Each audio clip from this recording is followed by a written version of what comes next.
Good morning and welcome to the Infrastructure Committee this morning. I'd like to welcome everyone to the committee, especially those in the public gallery. Just to remind folks in the public gallery that they are entitled to use mobile phones, but they're not to take any pictures or any videos of this morning's session. We have a fairly full agenda this morning. I suspect we'll be talking about this afternoon by the time we get through all this, but we will do our best. I'm going to give an overview of what the committee is going to consider this morning, and then we will get into it. This morning, the committee will consider correspondence received in response to the committee's previous oral evidence in respect of graduated driver licensing. We will receive oral evidence from the Department for Infrastructure on the outcome of its consultation on sustainable drainage systems in new housing developments, also known as SUDS. We will also receive oral evidence from the Department on the SUDS bill. We will then consider one SL for an SR that is subject to Assembly procedure and 7 proposals that are not subject to Assembly procedure. And finally, consider 5 statute rules that are not subject to Assembly procedure. And we'll go to item 1 and just any apologies that anyone has. None received. None received. And I'm conscious that some people are maybe have to dip out and possibly come back in, so I've noted that already this morning. Are there any declarations of interest? Okay, if anything comes up and people wish to, they can declare when we arrive at that item.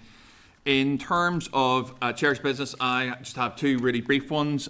One is around just the Department's legislative programme. I am conscious that we have the bill, which we're going to look at until I think the 3rd of July is the latest. We also then have some signalling of legislation around ports. We have Peter, who has also a PM bill, a PMB that's in the making.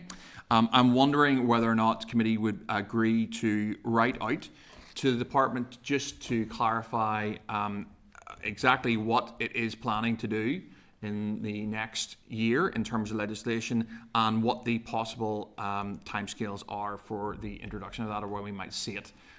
Just to give the committee a bit of oversight on that one. I know that they've sent stuff to us before, but maybe something updated around that would be very useful for the committee as we plan into forward work programme. Are committee happy enough with that?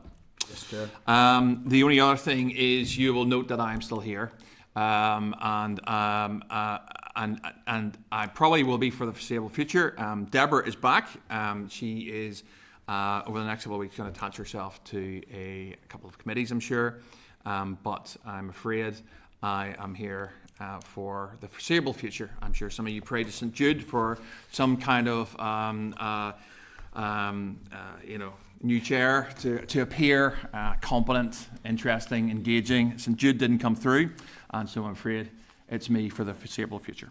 But do you mind if I just come in? Sure. First of all, to welcome you to stay in as well, although we'd love to see Deborah back, and I'm sure that may happen at some stage. Just to come back to the legislative agenda, it's well over a year now since this committee went out to Belfast Harbour. We took evidence from the department and them about how valuable this Ross Ports legislation will be. And I think everyone, to a person on that committee that day, was critical that it came forward in this mandate. And I know I support you fully in writing them to find out where we're at, but I think with it has to come the caveat that it must come forward. It must be done. It's been drafted for over 10 years now. I think it is critical for the economic development of that area and Northern Ireland in general. And I think it would be lamentable if the department couldn't get it through in this mandate. So time is running out. It'll not be long for the summer recess, the Christmas recess, and then you've got 3 months to go. Yep. And I'm starting to get very fearful for the legislative agenda, particularly for this department. So I think that would be essential. John, I completely agree with you. I wasn't there, and I certainly wasn't in place when you guys went out to see the harbour. I know it was a really interesting experience. I'm also aware of the significant impact, very significant positive impact that getting this legislation will mean for both regeneration and the ability of the harbours in Northern Ireland to function at a completely different level in terms of regeneration. And I also concur with you that from my POV, it's important that we have as best as the department can do is give us some time frames around this, because I'm conscious that this, and this committee will get very busy over the next year in terms of a range of things, not least trying to get legislation through. So yeah, people. John, Peter? Just to echo John's point, there was a really interesting presentation that we had down at the Harbour Commissioners.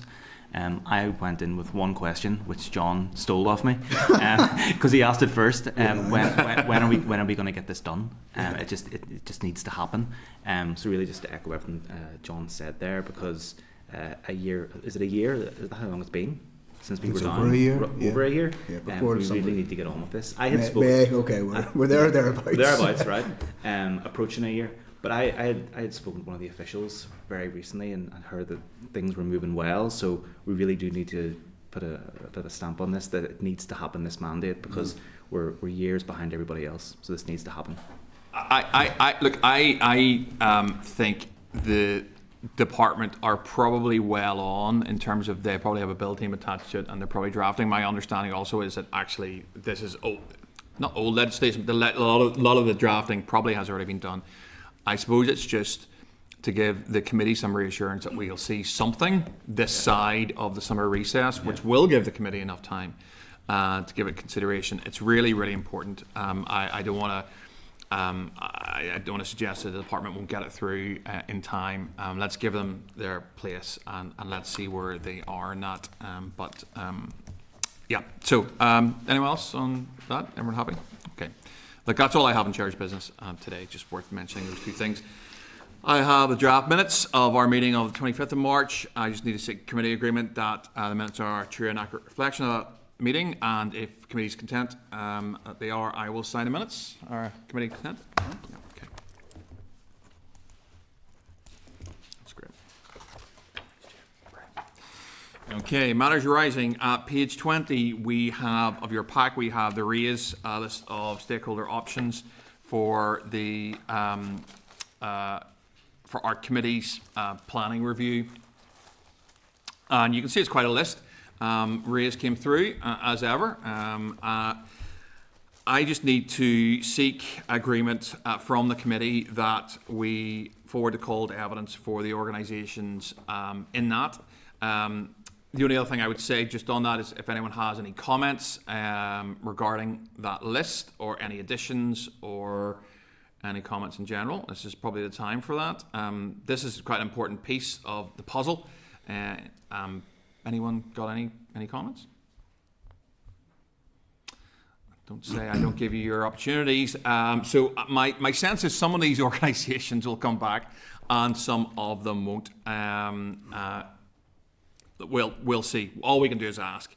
And as you probably have noted from the terms of reference that were provided prior to Easter recess, my understanding is at some point, regardless, we'll probably ask all these folk to the stakeholder. We're going to have a stakeholder sort of 5 to 7 thing, Michael. If members are still minded to have a stakeholder event, we will identify a date. Yeah.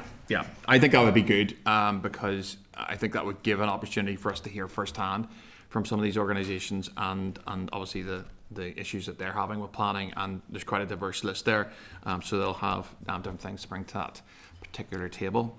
So committee are agreed to forward that call to evidence? Mm-hmm. Yep, great.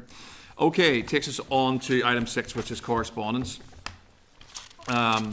Just the 54 items of correspondence on the list this week, so it is extensive. I will take us through it. I will also mention items as we go, and then if people have anything that I did not pick up on or highlight, what we'll do is bring everyone in at the end. So there may be something there you want to speak on, and that's absolutely fine. And we will do that at the end so that everyone sort of gets their issues raised. I'm going to start off at page 42, which is a response from the Minister to the Committee's correspondence seeking her views on sewage spillages, ecosystems, waterways, etc. And on that one, I just need to seek committee agreement to forward to the DAERA committee in advance of our concurrent meeting, which is next week, so next Tuesday, folks, for inclusion in the meeting pack. Our committee happy enough with that? Richard? Yeah, okay. Next item from me is page 45, which is a response from the Minister to the committee's correspondence around consideration for additional signage to prevent unauthorised parking in diplomatic parking bays. And I have the Minister's core back. It looks like the department or Cleanliness not going to do anything on this. I've had separate correspondence back and forward from some officials as an MLA. I think it's kind of disappointing, to be honest, because I think the folks who would like this, the consulate, are happy to pay for a sign that is in keeping with whatever DFI want, just as an added incentive to try and encourage people not to park in these bays. But DFI are holding a very firm line, as is the Minister in this one.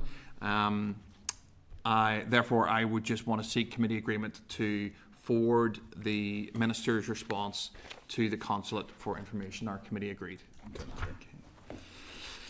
Pages 45 and pages 47 and 76, we have correspondence from the Minister notifying the committee of her intention to launch a public consultation for its Safer Journeys to School programme, which proposes legislative action to tackle overtaking and passing of school buses, which I actually think in terms of policy intent is pretty good. I need to seek committee agreement to note and schedule an oral evidence session at an appropriate date in the forward work programme so we can get into this one. Committee agreed? Yep. Okay. At page 79, we have a response from the Minister to committee's core on the current levels of discretionary travel offered to those living with a disability and whether any work is ongoing by the department to provide free travel to those who are eligible. This was obviously raised by some individuals to the committee. And obviously you can see the response there that there's nothing particularly being done at this point. But I would want to seek committee agreement to request an update from the department on any collaboration is currently undertaking with TransLink on concessionary travel, and to request further detail on the department's cost analysis of this issue once it is available, if committee are happy enough with that. Yep. Content. Brilliant. At page 84, we have a response from the Minister to the committee's correspondence requesting the department's comments on the IOD action plan, which you may have noted recess was very good, had a few quite good action points, especially around planning in particular, which is something we're going to be taking a look at. I just need to seek committee agreement to write to the Executive Office to request an update on the consideration of the creation of an infrastructure commission. Our committee agreed. Great. I think I heard agreed somewhere there. Okay. At page 88, we have response from the Minister to the committee's correspondence requesting an update on the issues the department has identified, examined or discussed in relation to the Windsor Framework or wider EU matters. And I just need committee agreement to forward this on to the Executive Office Committee. Our committee agreed. Agreed. Okay. At page 92, we have a response from the Minister to the committee's invitation to her to come to committee to provide oral evidence following her decision to progress work to introduce developer contributions for wastewater infrastructure. And you'll note on page 92, she's considered the committee's invitation and she is content that she will not attend, but will send officials instead. I think it's kind of disappointing. This is a significant, this is one of her prongs. She has 3 prongs, in case committee members aren't aware of that. Smile from Peter. This is a key prong of the Minister's policy on wastewater infrastructure and the problems that we face in Northern Ireland. It was done through, I think, a written statement. Was that right? Written statement. Yeah, Yes. written statement. And obviously she is not going to attend committee to explain the nuances of this, but is going to send officials. I'm disappointed, but it's the Minister's prerogative. I will take any committee members who wish to comment. That sounds like a none. Just no disappointment. No disappointment. I think that's all we can do, really, Chair, isn't it? I believe it is. So we will get officials on wastewater or the contributions, the developer contributions. That's agreed. Our members agreed to note and schedule an oral evidence session in the forward work programme for officials to come and brief us on it? Yeah, absolutely. Okay, fine. At page 93, we have a response from the Minister to the committee's core to the issues raised by the Electric Vehicle Association of Northern Ireland and detail of DFI's engagement with the British Government to ensure the interests of motorists in Northern Ireland are best served. I need to seek committee agreement to write to the Department requesting its view on the potential introduction of electric vehicle excise duty following the UK Government's consultation. Our committee agreed to that. Yep. And just a second point on that one, just to forward the Minister's response to Ivani for information. Yeah, okay. At page 95, we have a response from the Minister to the committee's correspondence in respect of issues that were raised on motorcyclist safety. And if committee agreed, we will send that on to the Motorcycle Action Group for information. Our committee agreed. Okay. At page 99, we have a response from the Minister to the committee's correspondence seeking her view on a recent judgment arising from the ongoing A5 appeal and the anticipated timescales for delivery of the project if able to proceed. The A5 has obviously been quite a focal point for this committee, and the Minister has come back and said that she's committed to the progression of the A5 transport corridor. She recognises its importance. She is disappointed with the latest judgment from the High Court. That's the one where the High Court judge accused her department of gaslighting. This, however, represents only one step of the wider appeal process, and she notes that it's going back to the Court of Appeal. I'll let members make any comments on that one if they want, if anyone has any views on it. Subject to members having anything that they want to say on that. I would, sorry, Justin, apologies. Gaslighting, I love the explanation of terminology for what does gaslighting actually mean.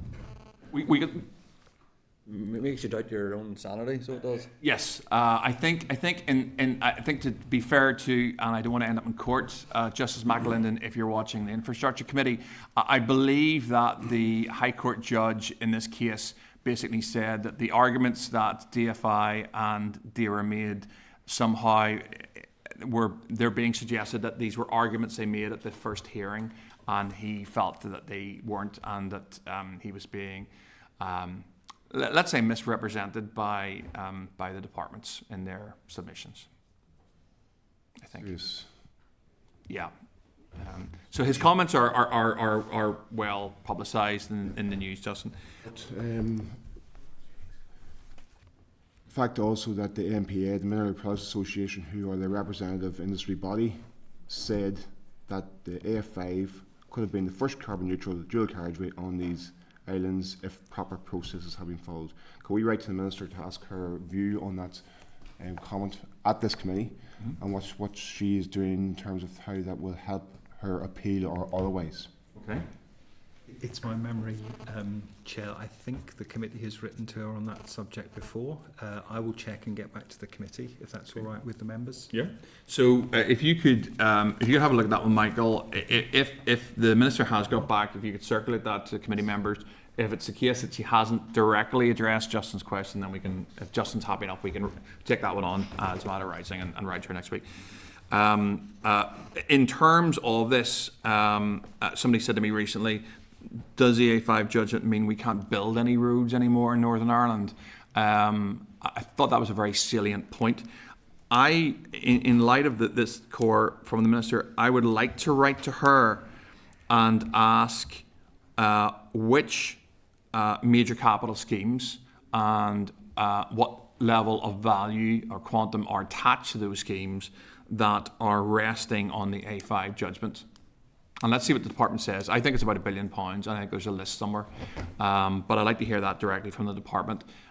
So how much is resting on this particular judgment? And the second part of that would probably be, what is the department's plan? They'll not tell us, but what is the department's plan for these roads, not the A5, but for these other road schemes, if the I5 judgment goes against the department?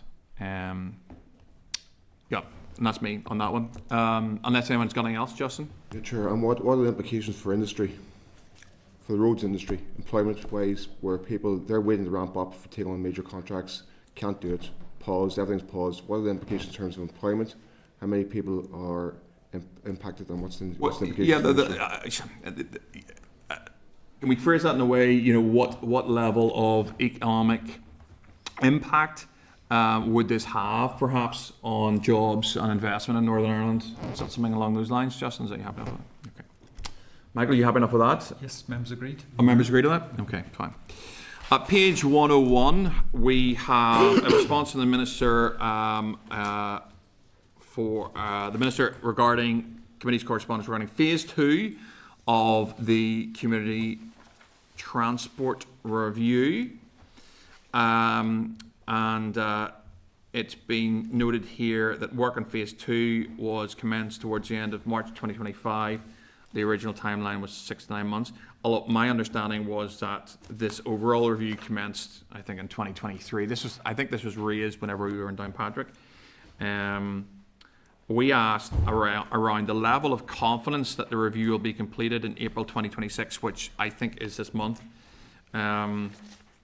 They have said now a more realistic completion target would be the end of June 26, and we will get something in September 26. However, that timeline will still be dependent on resources available. Members may want to come in this one. I think it's just kind of a bit disappointing. It's an enormously significant review. I think, from memory, it's been going on for quite a while. But those are just my comments on it. Anyone else got anything on this? If committee are agreed, we will schedule an oral evidence session on the report at a future date in the forward work programme. I would also like to seek committee agreement to share this correspondence with CTA as well, so they're cited on it. In case they want to come back and ask us any questions on it. Our committee agreed? Agreed. Okay. Page 103. We have a response from the Minister to our correspondence around the inclusion of motorcycle users in the draft Transport Strategy 2035. I just need to seek committee agreement to schedule a future oral evidence session on the draft Transport Strategy at a future date in the forward work programme. Our committee agreed. Great. Page 105, we have correspondence with the Minister regarding the committee's correspondence on the implementation of the recommendations arising around the review of flooding in the South East as raised by the Regional Concerned Residents Group, the RCRG. Now, I'll let any interested members come in on this one, but at this point in time, I just need to seek committee agreement to forward to the RCRG for information the correspondence that we've received, and also include this in the bill folder for the SUDS bill. Anyone want to speak on this one? No, just agree and thank you very much. But yes, I'm not convinced that will. I don't think there'll be any. I think it'll make good reading for the residents group, but I'm not sure it's anything that they don't already know. But yeah, forward it on as is. Okay. Committee agreed? Yep. Someone say yes? Yes. Yes. Okay, at page 111, we have correspondence from the Minister for Infrastructure providing an update on the delivery of the Appointed Persons Project. This relates to ongoing work with the PAC. I just need to seek committee agreement to write to the Department requesting that the committee be kept updated. The committee agreed? Yep. Page 113, we have correspondence in the department on a future update of the Eastern Transport Plan. So the Minister has indicated she'd be willing to facilitate an external visit to allow members to see the challenges in real time. However, that would be an external visit for the committee. My view at this point in time is that probably, whilst I'm sure it would be of value, is not probably the best use of this committee's time. I think we have enough on, we have way more than enough on at this point in time. So, but that's a committee decision whether we want to go for this external site visit or not. So our options are to consider the visit or to schedule oral evidence into the forward work programme, and that's for the committee to decide if anyone has any views. I've given mine. What's the timeline looking like, Michael, or team, for In in terms of a visit? Is it practical, maybe, with the competing priorities at the moment and in the scrutiny, or just the way, because we're expecting the two bills Yes. as well, finding committee time. Might be and there's difficult. quite a few oral sessions that we've agreed, that committees agreed today as well. There's quite a lot happening on the timetable. We've got the planning inquiry as well. yeah? So to that end, I think maybe just an evidence session, and rather than going out. Yeah. Any other views? I mean, Harry? Just to say, I would have still considered the visit, Chair. I mean, not saying no, not saying yes, but still considered. Is there- I think it would be useful. is if there we an could make it option- fit. Yeah. It's a good point from Harry. Look, is there an option that we can go back to the department and say this is an optional visit for committee members if committee members want to attend, and leave it that way, Michael? Or We could certainly ask that. Yeah, yeah. If committee's content. It's a good point, Harry. Look, I think, and there's a hybrid model for us. If we go back to the department and just say, look, is this possible? And maybe make them aware that it's unlikely that they will get the whole committee or the majority of the committee, but there are some committee members who would certainly consider that. Are committee members happy enough with that option? Yeah. Okay. Well, let's do that, and let's also schedule that into the forward work program. I think we got agreement for that as well on the way through there, Michael. Chair. Page 116. We have correspondence from the department confirming the appointment of Emer Morelli to the role of Perm Sec, and I just would want to congratulate Emer on that confirmation. I look forward to seeing her at committee, and perhaps we committee would agree to schedule an oral evidence session with the new permanent sec at an appropriate time in the forward work programme, and also then write to Declan McGeown and thank him for his stewardship of the department. Our committee members agreed. Page 169, we have correspondence from the Committee on Justice on the Criminal Justice Sentencing Bill and the call for evidence. Do members have any views on the bill? I'll take members, it's page 169, and there's part 7 and schedule 6 of the bill which relate to road traffic offences. So essentially this is the Justice Committee asking for our views on this. If we have any particular views on it, we will share them back if anyone wants to raise any things. At this stage, Chair. Okay. So our committee agreed that we write back to the Justice Committee saying we don't have any view at this point in time. Okay. Page 173, we have correspondence from the Education Committee on the on GTC. Do members have any views on that bill? I have experience of GTC. I'm not going to share my views on what it used to be. This is a new GTC. Are members content that we write back to the Education Committee saying that we have no particular views? Yes, Chair. Okay. At page 177, we have correspondence from the APCOA extending an invitation to the committee to attend an overview session on the new parking enforcement contract awarded by the department. Now, just to remind members, that the committee had previously agreed to receive oral evidence from this organisation arising from their successful appointment to manage parking services for the department. whilst they have offered a visit and to host us, my view on that, and whilst members may wish, well, we might continue to use the Harry Harvey hybrid model here. I wouldn't want the. I don't think I'd want the committee to go to these folks to have a committee session, for example. I think they should be here unless we've got a. I think the one in Downpatrick was obviously useful, and I think the committee does want to be out and about. But I think, and I'm sure John will have some views on this. I think probably Harry's hybrid model, we could get back to them and say, look, there may be some committee members who may want to come and visit, and that's absolutely fine. And we can, if they're willing to facilitate, that's fine.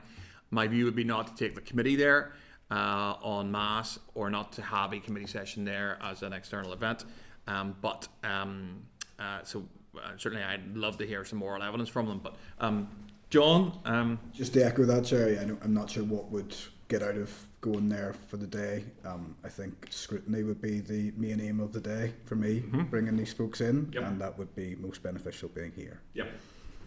Any other views, Harry? Just content with that approach, as you said earlier, Chair, but it does give us an opportunity to go and see the new system, new machines, whatever, see how handy it is for people, if we so desire. Or if it's, thank you.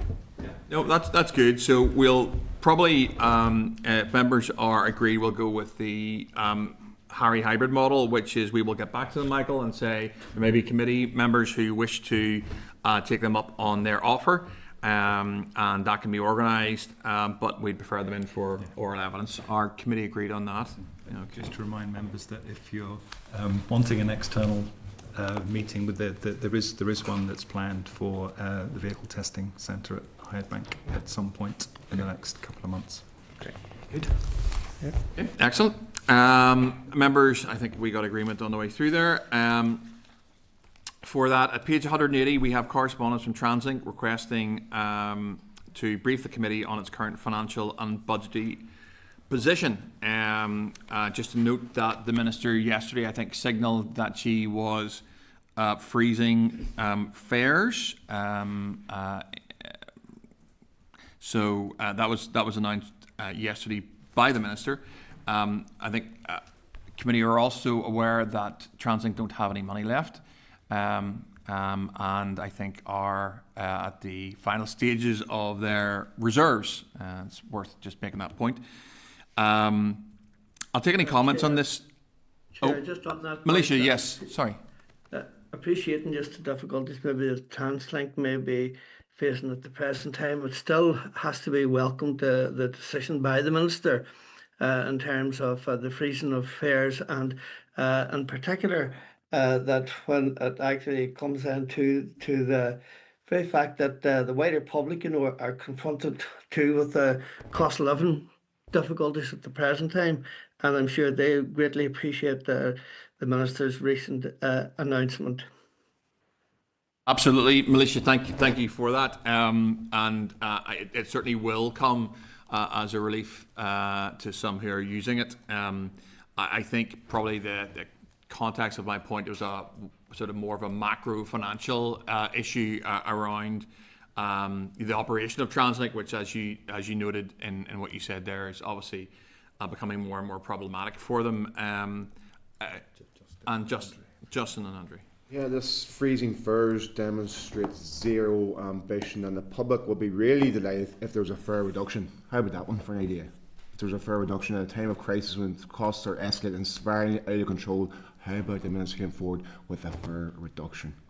Okay. That'd be a big thought, big picture move. That would certainly garner media attention, I think, Justin. Although, to be fair, the Minister garnered some yesterday with her freezing of fares. Andrew? Yeah, no, just, I think we need to get them in. I think if that's the inclination you're going, I think given the aforementioned reserve issue with the cash reserve issue, that they were made pretty clear. It's a very succinct email, which probably leads you to think there's probably a lot more that they wish they could say rather than not, which is probably why they want to be here. And also, again, it probably ties into the macro that you mentioned regarding fuel prices and cash reserves and I mean, I'm sure there's many, arm's length bodies or agencies now that are going to have resource cash issues when it comes to the cost of fuel. This is probably just going to be the first of a few maybe that are going to be looking to come in. So I think I would agree with the point you made. Yep. Okay. So committee agreed. Harry? Yep, no, just to say, I mean, to hold the line at present, especially with the rising costs of fuel, could be hard to sustain, but at present, yes. Okay, that's my comment. Thank you. That's fine. Thank you, Harry. Okay, so I think committee are agreed, or can I ask for committee agreement to schedule an oral evidence session in mid-May with TransInc as an update? And we'll certainly ask them about the freezing of fares, we'll ask them about fare reduction, and we'll ask them about their budgetary position. Our committee agreed? Yep, okay. Page 215. We have a response from Northern Ireland Water to the committee's correspondence providing an overview of its performance and progress towards the targets set out in the climate change strategy. I would just need to seek committee agreement to forward to the DAERA committee Northern Ireland Water's response, and that will be included in the meeting papers for the joint concurrent meeting next week on the 21st of April. Our committee agreed. Okay. At page 221, we have a response from 20's Plenty for Us to the committee request for written evidence on the department's infrastructure speed limit review. I think it's a really interesting area. I think it's quite a complicated area as well. But at this point, I would like to just seek committee agreement to schedule some oral evidence from these folk in the forward work plan. Yep. Sorry, Michael. Nope, nearly. Just thinking that we have the department that will come in when the speed limit review is. If members want 20's Plenty to come in as well, then that's a decision for the committee. That was the yes. Apologies. I somehow managed to invite 20's Plenty there for a session of oral evidence, and obviously that was in relation to the department coming in to schedule some oral evidence. Let's have the department in first, and then we'll consider 20's Plenty. If members are content with that. Okay. At page 250, we have a request. Sorry, Justin. Just on the previous item, is there room with that 20's Plenty for us to bring in Stop Road Deaths as well, another organisation who are very focused on road safety and saving lives? That's fine. So what we'll do again, just to get committee agreement on what you just suggested there.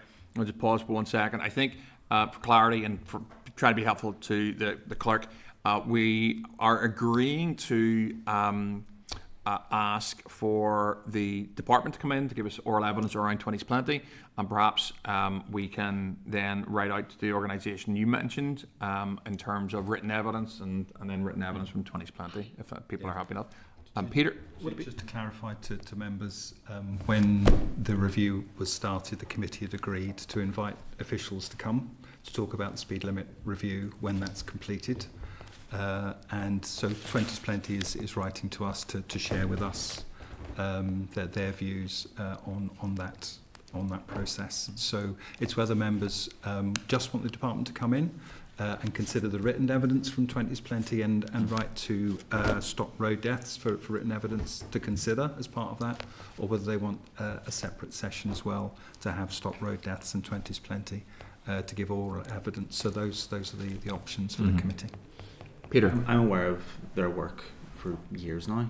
And even while I was a local councillor, one of our former councillors was very involved with them. I think it would inform the session with the department if we were more aware of their work and their views on reducing speed limits. So it might be helpful to have them in advance of the officials once that's concluded, because I think it'll just make a more informed session and hopefully get a lot more from it. What sort of timelines are we talking for the? I will check with the department when that's fine. That may be ready. The speed limit review. So the consultation closes next week. So it may be some time before officials have considered all the responses to the consultation. Okay. Yep. Yeah. Okay. We got 20, so we're getting 20's plenty in first in advance of the officials. Is that the way? What we tend to do is have two sessions when the department's coming in. So we would have maybe a panel of stakeholders before at the same meeting. So we considered the committee's considering the same material in the same meeting. So there'll be a panel of stakeholders. So Stop Road Deaths and 20's plenty if members are agreed, and then the department will come in for the second session of that meeting. So that means that it's still fresh in members' minds. I was conscious that sometimes whenever these consultations take place, it might take a while to consider the views. So, I mean, I wouldn't want it to be months on end before we get the officials in, and we're holding off on 20's plenty, for example. I think we try to get them in quite quickly. I mean, that'd be quick. It might be. I suspect, Peter, it might be a while before we get to be fair to the department, as you rightly said there, they'll consider all this and so forth. I mean, I suppose it's up to the committee whether or not, well prior to the department coming in giving us their oral evidence, the committee want to hear from those two organisations ahead of schedule, and that's for the committee to decide. I think in the context of road deaths that have already taken place this year, okay. I think both will have really informed views to give us in advance of the officials. So, okay. Yeah. So, would it be okay? So, I'm just conscious again of committee time. Could we, for example, invite both stakeholders in and have them present corporately in one session? Would people be happy enough with that? So we invite them both in and ask some questions around that, and that will at least make the session concise, rather than taking up a committee and we're talking about an entire committee day there, 2 sessions before we take any. Focused on road safety, which is a priority for the committee as well. So I think it'll be really good. Yep. Okay. So, Michael, I think what we're saying there is, and I'll seek committee agreement just to do that, is that we invite those 2 organisations in for a single session that they will share, and just to give us oral evidence. Our committee agreed on that? Yep. Okay. Fine. Okay. Page 250. We have a request from a member of the public for recognition of Israeli driver's licenses, and you'll note the department's response there. I need to seek agreement to forward the correspondence on to the department for a response to the issues raised. Do we have committee agreement? Great. Yep.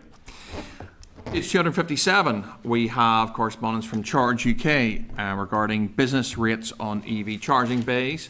I need to seek committee agreement to write to Charge UK to request written evidence, and I also need to seek committee agreement. I will then pause there. Do I have committee agreement to write to Charge UK asking for written evidence? Yes. Okay.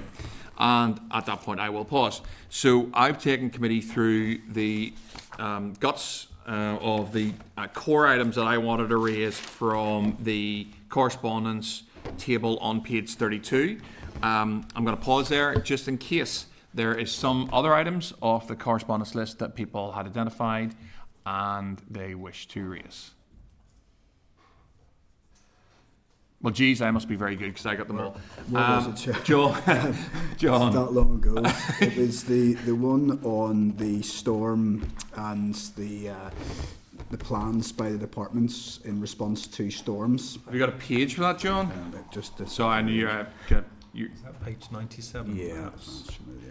Sure. Yeah, From the meeting. 97 Storm Chandra. Yeah, we had originally asked, basically, the letter had come in before and we'd asked what the plans were and how they were being dealt with. They Yep. talk about the framework that's been set up, Yep. but it's not publicly available. I think certainly for this committee it'd be worthwhile looking at that. What I've just certainly discovered that as more and more storms happen, I'm still not content as a local representative that the communication is adequate when it comes to letting elected representatives know and the public. Yep. In some areas it's being done very well. In other areas people haven't got a clue what's going on, which roads are closed, where trees are down, where police responses are required, where flooding is taking place. There may well be examples where it's going really well.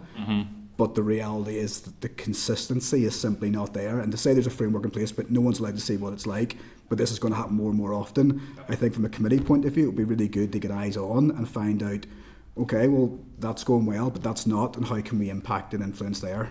And I just don't think that letter answers the concerns that I and other members of the committee had when it came to how effectively issues are being communicated in these worsening storms. Do you have an action that you're suggesting, John?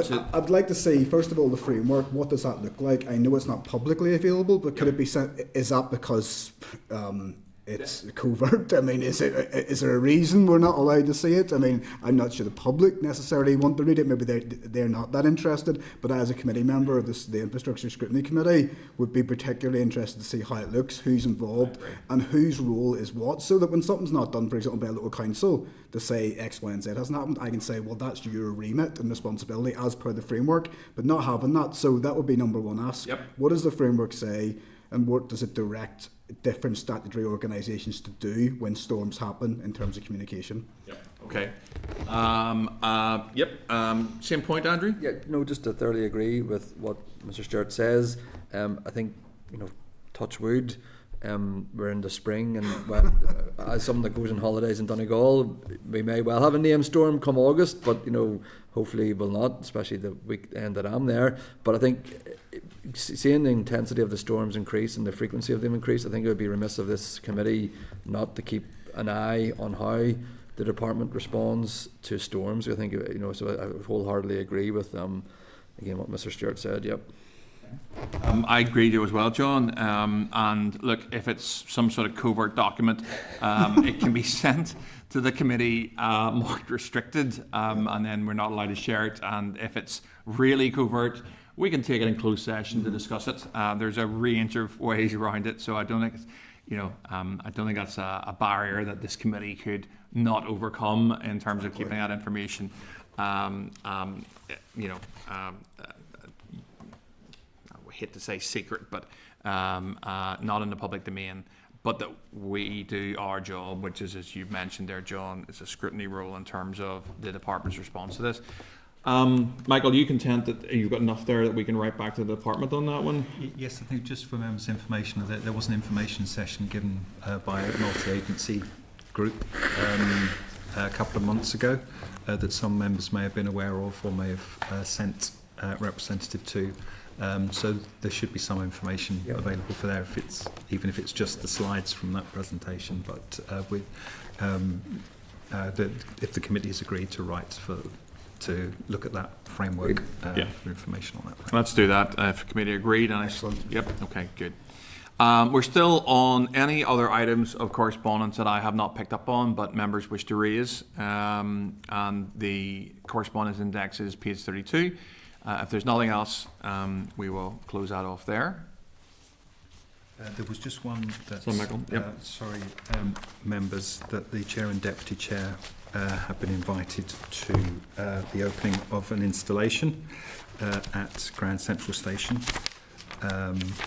on Thursday the 30th at 2 p.m. It's Reflection Artwork, the launch of that. It's whether Chair and Deputy Chair would like to consider that, just so the members are aware. Okay. Did you say it was a Thursday? It's a Thursday afternoon on the 30th. It's just, I'll check with the Chair and Deputy Chair afterwards with their diaries, but it's just the members are all aware that invitation's happened, just in case. Okay. In case anyone wants to be offended, you weren't asked. Okay. Right. Okay. In that case, we will close off correspondence, and thank you for that, Michael, and move on to item 7, which is GDL, proposed subordinate legislation, and the consideration of written responses. I will take you to page 265, which is the Minister's response to us writing to the Minister regarding this. 271 is the Minister of Justice's response. 274 is the Education Minister's response. 275 is the Association of British Insurers response. 277 is the Northern Ireland Proven Sector Council's response, and 282 is a request to DFI seeking clarity in GDLs from the Driving Skills Academy Limited. So the ABI had stated that the concern that driving instructors could be held liable by insurers for accidents caused by qualified drivers whose logbooks were signed off by a driving instructor as part of the new GDL process is not one that has been raised with us elsewhere. We do not believe there's any current basis for this concern. However, we'd be happy to discuss any legal advice that organisations may have received to the contrary. I would just at this point suggest we forward the ABI's response to NIAC and the Drivers Instructors Association for information, so they're aware of that. Our committee agreed to that. Yep. And then I will take any views that members have on that quite significant pack around GDL and the various responses we have got to this. Obviously, it's a very live issue that the committee has in front of us, but I'll take any views any committee members have. Chair, just for members' Michael. information, we do have officials coming up next week to talk about graduated driver licensing. So whether members would prefer to consider that correspondence between now and then. I mean, obviously, if there are views at the moment that want to be discussed, I'm just thinking in view of time, that might be a way of dealing with that. Good idea, Michael. Yep. And do members have any views on this one? They're on with that, Chair. If I just want to flag up a couple of things from the Minister's Core, Michael, and people can follow us in terms of page 265. And there's a few reasonably important points in this. So members want to follow it. It is on page 265 and see Minister's response to the committee. In the first instance, the Minister does set out the fact that as she said there, first, I believe that the way that the discussion around consultation has taken place has been misunderstood. She goes on to clarify for us that that the legislation has come from the 2016 Act. She says that operational aspects of the type that DVA are addressing with stakeholders can be adjusted, but other things obviously cannot, as they're set out in the Road Traffic Amendment Act. I had a look at the EFM of that 2016 Act, and it's just to make, it's more for members' information on this one. If you go to part 3 of the EFM, it's pretty clear that the Minister is right. She can't change the primary legislation, and she also makes a point, although she says seeking to make changes to the primary legislation at this stage would defer the introduction of GDL well into the next mandate. And she says, and rightly so, that what's most important for her is road safety. I don't think the committee was ever suggesting that she starts tinkering around with the original primary legislation of 2016. However, if you go to the EFM on part 3 section, which is learners and new drivers, which you won't have in front of you, and you read through that, there are lots of things that are specified and lots of things that are not. Lots of things that the department are doing on GDL is through regulations, effectively secondary legislation. You know, the department, and I just quote here, may, by order subject to affirmative resolution, the regulations will allow the department to make reasonable changes, and that is throughout the EFM. So the Minister is right in that in the 2016 legislation there are things that it specifies, and there are lots of things that it does not, and it says that the department may wish to do. The department at this point in time is doing those things, but I think it's worth making the point that some of the things that we are seeing is the department's making of regs based on the primary legislation. So I thought I'd just raise that just to make members aware of it. And I had one question which the committee may want to write to the Minister before the officials come to us next week, and that is on like page 3 or 4 of her letter. She says the logbook, it's reference to the logbook, the logbook can be completed, this is in relation to costs, can be completed through driving with a family member. It is about practice rather than lessons. And my question around that was, does the Minister have any concern that this logbook, you know, in principle, a parent could just sign off? I can't remember how many lessons are on it. Is it 10? I can't remember the exact number. But a parent could, in theory, just sign off all 10 lessons. But a driving instructor would never actually see that. and is the department aware of that? This has been raised to me. That was sort of my question from what I have quite a few questions, but I'll save most of them for officials. But is the minister aware that the logbook could simply be something that's signed off one morning if a parent was willing? I don't know, I suppose, Chair, there always has to be some point of responsibility and, Yep. you know, Yep. trust, Okay. you know. Yep. Cahill? Yeah, thanks, Chair, and thanks for raising the issue. Obviously, Chair, I don't think anybody in committee would argue the premise of it in terms of from a road safety perspective. I just want to ask Michael again, because looking through some of the responses, especially the DOJ, this issue still raises it, because at the end of the day, one of the bigger arguments, I know we're going through a piece of consultation legislation in relation to the introduction of it. My question really is the issue of the insurers, and we've never really got down to the bottom of it. I mean, in terms of the insurance, you know, be it through claims or anything else, the insurance cover over here is far higher than anywhere else. And I'm just wondering, as part of the system, can we have a conversation around that as well, or where are we at for that there?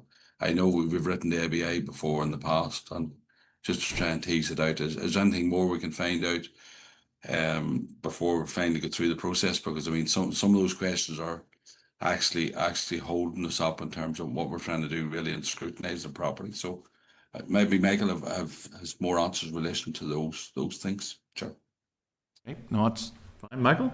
Just an ABI's response was that they said we do not believe there's any current legal basis for the concern that the driving instructors have in terms of that.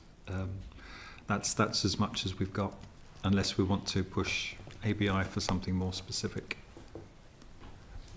Well, the problem we have is, you know, when we go to, like, I mean, if you go out to parents, you go out to people, and the whole thing with the GDL is all going to be about costs and maybe extra lessons or whatever the case may be, in terms of the, you know, road safety obviously is the premise of it all. I'm just saying the insurance companies, there's always a question mark around the Chair, and we haven't really, you know, everybody's just saying, listen, it's outside our remit and everything else, and we just never have got to the bottom of it. I mean, so I don't know what we can do as a committee, or whether, you know, there's conversation, because I mean, you know, there should be reduced costs for new drivers and young drivers and learner drivers. So I mean, I don't know if there's anything we can do collectively as a committee or not.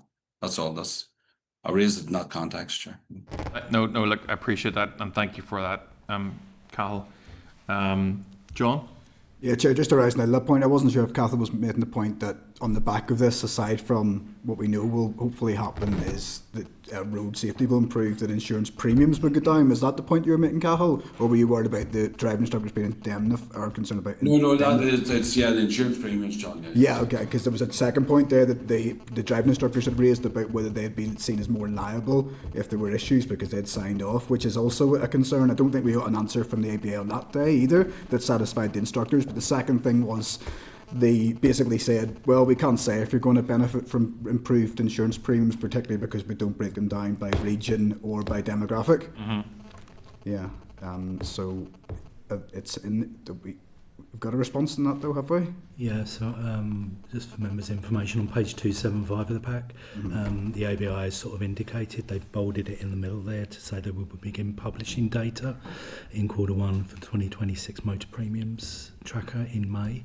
So it does look like some information will be forthcoming from the industry. And that will be key to be able to track this, otherwise we're going to be guessing. But it's really on them now to say, well, if road safety is improving and our young people are safer on the roads and their driving is improved as a result of these lessons, then surely you would think that the premiums would have to start going down. Although what we've seen is year after year they continue to go up. So that will be key in terms of that tracker and that evidence. So there was an interesting, the other thing there, John, as you raise it, is that the core from the Justice Minister around that, which is at page 271, where essentially it's about how where these cases are heard, There was some reference to whiplash injuries and the threshold for that and so forth.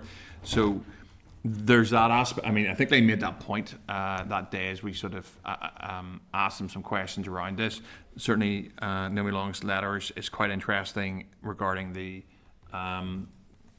things that they raised around just the quantums of payments around some injuries that were driving up, because I think it is reasonable to accept that the damages that are awarded for the reasons outlined by the Justice Minister in her letter to the committee are higher in Northern Ireland, and that is also a contributing factor to the fact that we pay more insurance. It's worth maybe just making that point, and that letter is, summarises those arguments pretty well. Anyone else on this one? So I'm not sure where we got to on this one. Just here. Just there. Okay. Okay. So look, I will seek committee agreement to forward all the responses, excluding the Minister's response and the copied correspondence from the Driving Skills Academy, to the Department for information prior to the evidence session scheduled for next week. Perhaps we could ask if members are agreed the Minister that question regarding signing off the logbook, and is there any is the Minister aware that in theory somebody could just sign all the logbook off? A parent could sign up the entire logbook off, and sort of then you kind of then ask the question, what exactly is the purpose of the logbook? But perhaps just to check, members are agreed for the letter, and they're agreed to pass on the correspondence to the department in prior to the session next week. Content. Yeah. Okay, great. Which takes us on to item 8, which is Sustainable Drainage Systems in New Housing Developments consultation, and this is some oral evidence from the departmental officials on the SUDS consultation. I will take members to page 285, which is the clerk's memo on this. Page 291 is the SUDS New Housing Developments consultation report covering letter. Page 293 is Annex A, the draft consultation report. Page 325 is the SUDS consultation slides for committee briefing. I would like to welcome Stuart and Barry from DFI. In the first instance, I would like to ask for committee agreement that this evidence session is recorded by Hansard. Do I have agreement? Just to remind committee members that this is about the consultation. Following this session, we will have another team of DFI officials to come and talk to us about the bill. So if we could just keep our questions related to what we're going to see in front of us and the consultation, that would be absolutely brilliant. I'm going to hand over to Stuart and Barry, and the floor is yours, gentlemen, to make an opening statement. Thanks very much. Good morning, Chair. Thanks very much for the invite to come up. Look, I've got Barry Spars from Sustainable Drainage Director, my colleague alongside me here, and Barry's going to cover a few slides in a second. Chair, and if you don't mind, in the recent, the committee's recent correspondence to the department about the bill, I know the bill session's coming next. You made a number of very relevant points around the lack of detail around the SUDS regulatory regime, which we're sort of looking at in the consultation. And you made a number of very good points about whether it's premature to bring a bill forward with some of these issues not being resolved. So I understand you've just received correspondence from the Minister and you would have had a chance to consider it, but and as I said, I'm conscious the next session's on the bill. But if you don't mind, I wanted to give a wee bit of background to the two-stage approach that we're taking and why we're taking that approach. So maybe if I take you back to 2022, the department consulted on it was really the policy for the bill, and that was called Water, Flooding and Sustainable Drainage, improving how we manage water. It set out the policy intent, as I said, behind the current bill. It included a proposal to provide the Department with a power to introduce arrangements to make sustainable drainage systems the preferred drainage solution in new developments, either by regulation or by non-statutory means, such as guidance that some of the other jurisdictions have. It's worth saying that that was supported by 86% of respondents. The primary rationale for adopting this two-stage approach was that the detailed arrangements set out through regulations can be supplemented or amended over time as our understanding of and experience with the design and local application of SUDs continues to mature and evolve. This will ensure that any new regulatory arrangements are appropriately tailored to local needs and aligned with our devolved institutions, which are somewhat different to some of the other jurisdictions, particularly when it comes to devolved powers to councils and things. It's common practice for the primary legislation to include enabling powers to make secondary legislation to facilitate further detailed policy development. One such example is actually the Planning Act Northern Ireland in 2011, which sets out the framework for the reform planning system that came in 2015. While this act actually left much of the detail, operational detail, to secondary legislation. For example, permitted development rights were actually provided for through the Planning General Permitted Development Order in Northern Ireland 2015, which set out a lot of the detail. Typically, the secondary legislation, such as regulations, is used to fill in technical details such as thresholds, procedures, update or amend existing legislation quickly, and implement policy changes which allow amendments to primary legislation. It's therefore important to note that the legislation is also secondary legislation is also subject to assembly procedures.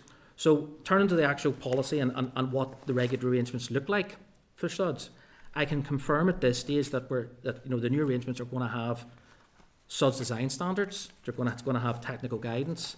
There's going to be SUDS approval and inspection regime. There's going to be SUDS adoption, and there's going to be SUDS maintenance and operation.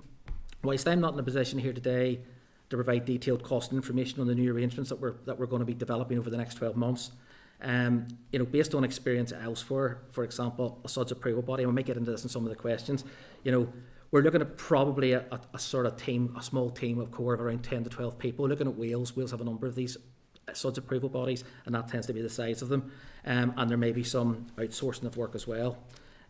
Maintenance costs for the likes of SUDS, when we move into looking at maintenance costs in more detail, obviously that will be dependent on the type of features that are installed. Our focus, certainly through the policy work, will be trying to ensure that the types of features that are brought forward are low maintenance. In England and Wales, maintenance costs tend to be covered by either an ongoing residence management fee, or in the case of Wales more recently, there's commuted sums are paid by developers at the completion of the development to the local authorities. Meeting the costs of any new arrangements is also going to be challenging, given the financial pressures facing the department. I'm conscious that you'd raised that in the correspondence, and given the increasing impacts of climate change, it will not be feasible to continue to rely solely on traditional engineering approaches such as bigger pipes in the future. The department therefore needs a broader range of tools, of which sustainable drainage systems are a key component. Without the new SUDS regulatory arrangements, there will be builders right across the country and all your constituents who want to build homes but are waiting for clarity around SUDS design standards and who need a SUDS approval body. When we met with Construction Federation, Employment Federation a few months back, one of the things that they were raising concerns is that they're now looking to buy land for developments that might happen 5-6 years down the line, and they would need to understand what are the greenfield requirements, what are the SUDS requirements. So it's really important.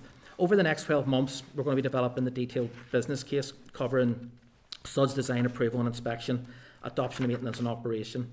It will include an options appraisal for each of these aspects, so we'll be looking at each one in turn and looking at what's the best option. This work's going to be informed by examining what has successfully worked elsewhere. One place that has been cited, I think it's been cited by members actually, is Wales. Wales brought the new arrangements in 2019, and there's actually been a piece of work done to review how well it has worked in Wales. The proposals will be developed through a new sustainable drainage stakeholder group, which we've just established, which includes key delivery partners, including colleagues in DFI Roads, DFI Rivers, DFI Planning Policy, DERA, NIEA, NI Water, local council planners, local council building control, and DOF's Building Standards branch. And then alongside that stakeholder group, we're also established an advisory group that will provide expert, impartial advice. It's made up of industry experts, and I think you've actually met with a few of them. The group will challenge the department's proposals to ensure that they are evidence-based, practical to implement, and aligned with best practice. Members of this group include the Institution of Civil Engineers, the Chartered Institute of Water Environmental Management, the Royal Society of Ulster Architects, the Landscape Institute, the Royal Town Planning Institute, the Welsh Government, and the CEF, the Construction Employment Federation, who you met. So the idea is that they will be like a sounding board for the policy work over the next 12 months. As I said, we're going to be developing a detailed business case. It's going to also be informed by a further public consultation on the regulatory options for each of those stages of the SUDS arrangements. That will be later this year. Subject to approval of that business case and the passing of the current bill, draft regulations will hopefully be brought forward at the start of the next mandate in 2027. The new arrangements, or any new arrangements that are brought forward, are likely to be phased in over time so that they can be tested and refined accordingly. Introducing the regime in this evolutionary manner will help to avoid some of the difficulties experienced elsewhere, in like England and Wales, where the primary legislation to mandate SUDS, which is the Schedule 3 of the Flood and Water Management Act 2010, didn't actually come into force in Wales until 2019 and still hasn't been commenced in England. As a first step in developing this new regime, we completed an initial consultation, and subject to ministerial approval, we'll get that consultation report out the next few weeks, and we've shared a copy of that with the committee. I'm conscious I've done a lot of talking, Chair. We have a few slides, just literally half a dozen slides, just showing the consultation responses and the mixture. I was just going to hand over to Barry just to run through them. If you're happy, we've got time, and then I'm happy to take questions. Thank you. Okay, thank you, Stuart. Thank you, Chair. The slide pack that we shared with you has a few introductory slides which covers what the consultation contained, the sort of the SUDS management train approach, the benefits of SUDS, and a few examples. I'm sure you're all very aware of those, so we'll not cover those in any detail, and we'll go straight on to the responses, if that's okay. So the consultation document had 7 specific questions and then ended off with a more open question for general comments. We received 46 responses in total, and the respondents there are grouped by their sort of organisations, and there's full details of each of those within the groupings within the consultation document. The first question that we asked, a very simple one, and was, do you agree with nature-based SUDS should be required in all new housing developments? Of the 46 responses that we received, 28 were supportive of mandating SUDS in new housing developments. 11 recorded their answer as no, and 4 others were not sure. Now, while we had 11 no's and 4 not sure's, most of those actually were supportive, but not in the mandating in all circumstances. So any sort of opposition was in around site constraints, density issues, and that type of thing. The second question then was, again, do you agree with the SUDS management train approach should be the preferred drainage solution in new developments? This, again, was strongly supported. 36 respondents agreed that the SUDS management train approach should be the preferred drainage solutions, while 4 were against this and 4 weren't sure, which again suggests strong support for the general direction of travel with that policy. The third one was maybe no surprise on the answers to this one, but this was, do you agree that new regional guidance on the design maintenance standards for nature-based SUDS is required? Overwhelmingly 42 answered yes to that question, so that's an issue that we were well alive to and was confirmed during our consultation process. Question 4 was, which organisation should be responsible for approving the design, construction of nature-based SUDS? For this one, we give a range of answers, which we would think would be the main sort of organisations that we would think would have a role in this. And we also had the option for other as well. 43 consultees answered this question, and there's a broad range of suggestions, so there's no clear answers you can see there, but most of them were in and around sort of building on the functions that the organisations already provide, so no real surprise, DFI or a new drainage body, and the others were a combination of one or other type thing in most of those. Question 5, how should the cost of administering any new nature-based SUDS approval body be met? So again, the most common view here was 28 of the respondents went for a hybrid model, and that was public funding plus application fees. This was followed by public funding only or application fee only. But again, that was the model that's been used in other areas and sort of the model that we had expected, but it was strongly supported through our consultation process. Question 6, which organisations should be responsible for the future maintenance of nature-based SUDs? New housing developments, again, we included a range of organisations, or the same organisations we had in the previous question, and the responses to this were very mixed, with many of the stakeholders making the case for either public adoption through the department or NI Water councils, or indeed a new separate SUDS approval body, or others continuing with sort of the private open space type model maintenance were the two main suggestions that we received there. And again, most of those were in that other category where there was a mix. People were suggesting their own mix. Question 7 is who should pay for the future maintenance of nature-based SUDs and housing developments? And again, same range of possible answers were included, and there was a very broad mix across here. You can see it's quite evenly spread, low numbers across a lot of them, but most of the consultees were suggesting some sort of shared responsibility. And even within that other category, a lot of them were suggesting a sort of cost sharing between developers and householders through either initial sort of lump sum payment for establishment and then an ongoing maintenance fee.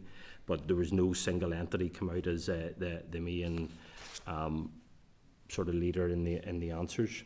There was also a 8th question that you don't have a slide on, which was just in around any general points that people wanted to make, and also included element on any impacts in Section 75 groups. Again, we received general comments to this, most of them reiterating points that were previously made in the consultations. 30 respondents did provide additional comments.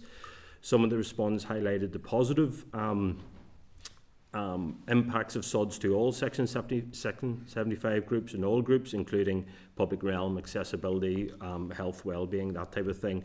1 or 2 did suggest that there may be some negative impacts from poorly designed or poorly maintained SUDs for elderly or children or disabled, so that's something we'll have to look at further as well, but it did emphasise sort of in and around the poorly designed or poorly maintained. So the key things then that were coming out of the consultation exercise was support for the SUDS management train approach, support for regional SUDS guidance, support for making SUDS mandatory with certain exceptions or in certain circumstances saying that it wouldn't have to be, obviously need for clear roles and responsibilities, and there did seem to be a desire that they were aligned with existing organisational functions and consideration of SUDS as part of the open space requirements that's currently within the planning system. So this is my final slide, and just the next steps, as Stuart has already alluded to, will be around the publication of the current draft consultation report, development detailed proposals for further arrangements to design, approval, adoption, operation, maintenance of SUDs, new housing developments. That will lead to further consultations on these regulatory arrangements later this year, hopefully, and then will inform a business case and the draft regulations, and then we will be developing the business case and the draft regulations for the proposed new regulatory arrangements. And that takes us on to questions. Yeah. Thank you. That's great, thank you, Barry, and thank you, Stuart. And certainly I found the consultation interesting. I'll pick up a couple of themes, open up to other members. Stuart, you opened up on a more general theme, and normally I would clearly protect witnesses to the peculiarity of what they're explaining, but since you opened it up, I feel it's pretty legitimate to ask a couple of questions around that. We have correspondence from the Minister here in table papers today. I think it was if you flick up slide 5 for me, maybe, which the maybe not slide 5, maybe consultation response 5. All right, sorry. Apologies. Question 5. Question 5. Yep. Yeah. So the question there is, how should the cost of administering any new SUDS-based approval body be met? Now, in the Minister's response to the committee, she's pretty clear that she's not giving us any idea about what the costs are. I'll read out the question. Does the Department consider it reasonable to ask members to pass legislation in the absence of detailed costings? And her response doesn't include any costings, but that they will be worked out. Your consultation question is asking the public to comment on something that there aren't any costs to. How do you sort of explain that? You're asking folks to say, how should the cost of administering something be met? And the legislation is saying that at some point there'll be a cost, but we're not really sure what it is yet. And the Minister said, the Minister's not given us any costs, but they're being worked out, is essentially what this letter to us says. How can the public make a decision on who should meet the costs of this SUDS approval body when nobody knows what the cost of that SUDS approval body actually is? Well, Chair, I understand the point you're making, and in the first consultation, just to be clear, this was like an initial high-level consultation, and really the main purpose of that consultation was to go out and get the buy-in really get the mandate to take this to the next stage. Mm-hmm. So we asked those. So really, the first couple of questions that Barry ran through there about the SUDS management training and SUDS being the right thing was really the main driver for that consultation. But we wanted to get an opportunity just to touch base with the public in terms of the funding arrangements, what they should be. You're quite right. We didn't include costings at this stage because we don't have that detail worked out. The costings are going to be very much dependent on which model we go for. So I accept that. Later in the year, when we're going out to consult again, I did mention that we have evidence there in Wales. As I said, in Wales there's 22 local authorities. So in other words, there's effectively 22 SABs, so the approval bodies, but I think there's 19 because I think a couple of them have bodied up. But each of those, based on those, you're talking, as I say, the actual approval bodies themselves tend to be a small core team of staff, probably less than a dozen staff. But how they actually with the applications is some of the work would be outsourced out, for example, to some engineering specialists. So in a similar way, you could expect something similar. The difference for Northern Ireland would be we would have one SUDS approval body potentially, with what we're trying to aim for. Because one of the issues that's come out even in Wales is trying to keep that expertise in one place is a challenge, and consistency of approach. And I think members picked that up the last time I was up here. That you don't want every council having different approach. So whether it ends up being the SUDS approval, and this is where I don't want to stray into preempting the policy, but if it's whether it's in central government or in local government, the idea of having one central body of expertise, and as I said, the cost of that, just a ballpark, you could be talking, for each, including pension and everything, if it's a civil servant, you could be talking 100 grand a person. So if it's 12 people, be about, just over £1 million a year would be the staff costs.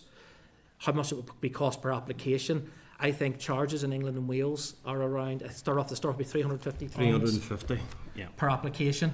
So that would be the sort of admin cost, and I think that's more or less fully funded in Wales, those application costs. So whether we end up with fully going to charge, but that's just to give you some sort of scale. So in our next consultation, Chair, we will be setting those examples out, we'll be asking, we will bring up a preferred option to the table to the public and say, look, we've examined these options and we think this option sits best for Northern Ireland.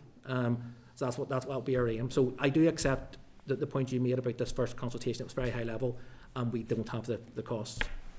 Okay. No, look, I accept that.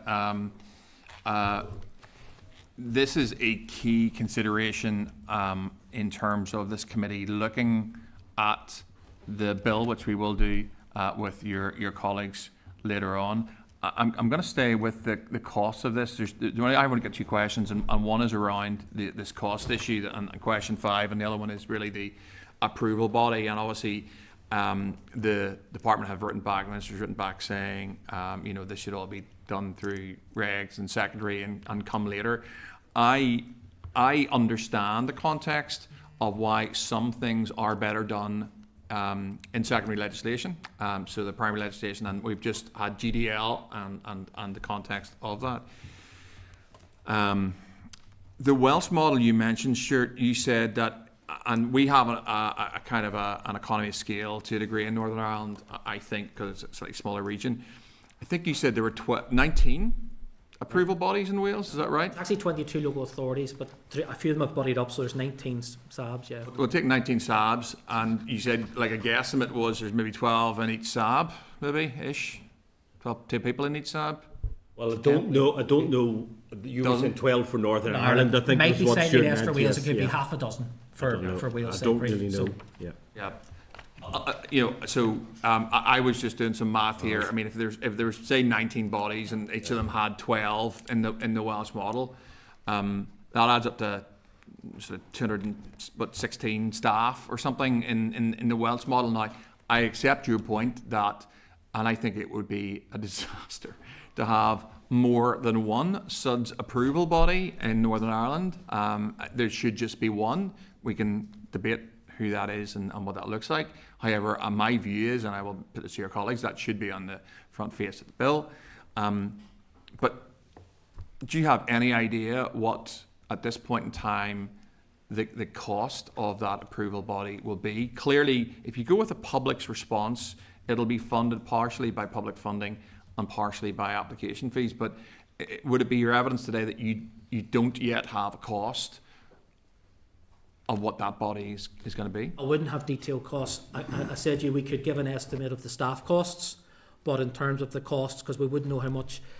Just to give you a sense of scale, we did a bit of work behind the scenes, and we reckon if this new regime applies to properties, developments that involve 5 or more properties, we did a look. We had a quick look at a quarter. It was last year. How many applications were received in Northern Ireland? And if you pro-rata that up, it was about 150 applications a year. Now we looked at Wales, and across the Wales, I think you have the numbers. Yeah, It sort of ranged from each of those. Some of those areas were up round there that mark, but so a lot more applications in Wales when you add them all together. And the Welsh model would be slightly different in that they deal with all development, in that it can be a car park would have to go to the SUDS approval body. It would be a development of one property or more goes to the SUDS approval body. So we're taking a more public drainage approach here initially, which then could be expanded to that. But so there would be a difference in the number of applications because of where we see the bar sitting for our sort of body. The other thing about Wales is they have carried out a sort of a recent quite recent post-implementation review, and that's one of the things they're openly saying they have too many SUDS approval bodies, or there's a feeling that there are, and they're looking at to see if there are economies of scales of more of them joining together or some sort of shared service type approach. Okay. Look, that's fine. The only thing I wanted to raise was if you want to flick to question 4, summary responses, which is obviously what does this SUDS body effectively look like? And you have quite a range there, but the majority suggesting a new drainage body, or whatever that would look like. Sure, it goes to what you kind of opened with, which was a kind of a standing defence of secondary legislation and how legislation is introduced. And as I said before, I get and I understand both the differences and the reasons why, in some cases, primary legislation enables things to come later. I suppose my general comment on this is there is a lot in this bill that is enabling things to come later. I would accept that there's probably some things in the bill that will need to come later. In terms of this in particular, what is the department's current view in light of the consultation responses as to what the SUDS approval body will actually look like, or where it will sit, or who it will be? Obviously, any proposals have to go past the minister. That'll be the first me opening gambit here. That's good to know. But obviously you can see this to me this nearly defends the argument that because there is such a spread of responses. But as I think I said the first time I was up, and I said earlier that probably one organisation here. So, and I mentioned local government, I mentioned the department, central government. You've also got Northern Ireland Water there as well. So when you look at Scotland, England and Wales, in Scotland, Scottish Water adopt SUDs. In England and Wales, the Flood and Water Management Act isn't in yet, but the Local Authorities Act is SABs, and some of them they would adopt it, and most of it's done by private developers. And Wales, where it seems to be working fairly well, it tends to be the SABs themselves are doing the doing the approvals. So. So you're probably looking at local government, central government is probably where we're at, in terms of what the evidence has shown us in the responses. But we will obviously have to take that further and do more further detailed responses on that. But so in terms of if you're looking, I think it's specified person, is it? Or in the legislation. In the legislation. We can certainly look at that and take that back to OLC and see if there's an opportunity to look public authority potentially, or water undertaker, so to narrow that. To try to not, because I think your concern is it needs to be narrowed down. That would be my concern. So that's certainly something we can take away. And as I said, obviously the caveat is we would need to go back to get obviously OLC are the experts in this, and obviously get the approval of the minister and so forth. So but it's safe to say, Stuart, there was strong support in the consultation, sort of to rally around the existing functions that organisations already provide. So if we were to follow that, and you think that DFI provided drainage function, the NI Water provided drainage function, the councils provide some function, you could very quickly narrow down where we're going probably with that. Yeah, no, look, I accept that, and it's pretty easy to narrow down where it might sit. I suppose my point was this committee will have to release third stage by the 3rd of July. But we are looking at a piece of legislation that says, I think it is specified body as the organisation that will approve these things. You've mentioned the range of models from Scotland, England and Wales. And I am just concerned that we are going to somehow allow a piece of legislation to go through that in the first instance we don't know how much it's actually going to cost, and in the second instance we don't actually know where it's going to sit or what it's going to look like. Now, there are general points that I would agree on, in that I just don't think we want 19 SUDS approval bodies who I would really hope in Wales are doing the same thing. But you just couldn't be sure with local authorities, but I'm sure they are. However, that is not, in my view, that is not what I want to see in Northern Ireland. I want a body.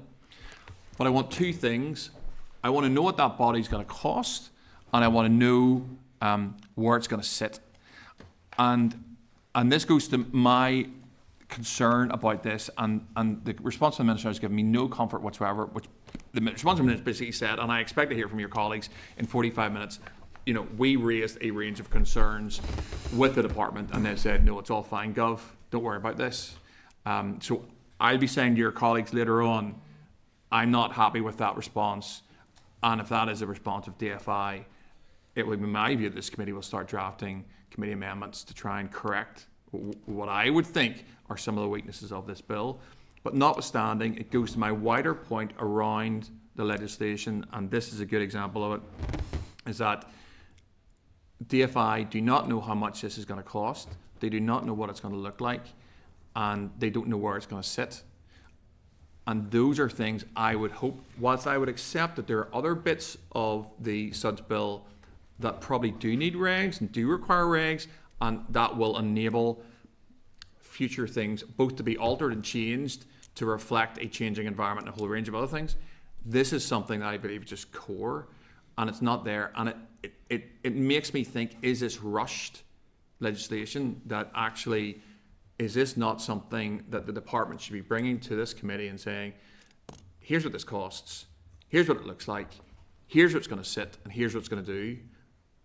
But we don't. we don't know that. I suspect you don't know that. Perhaps if you did, you might even tell us.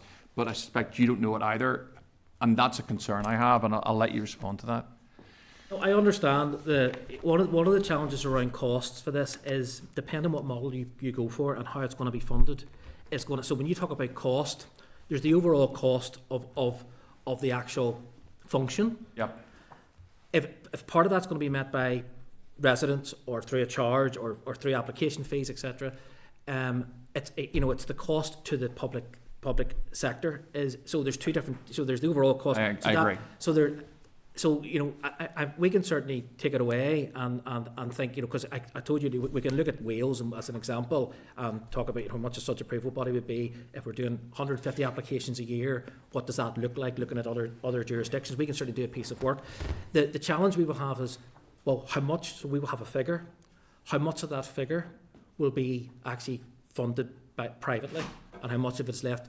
That's the policy that'll be dependent by the next stage. But we can certainly, Chair, I'm happy to take that away and look at that and come back on that point.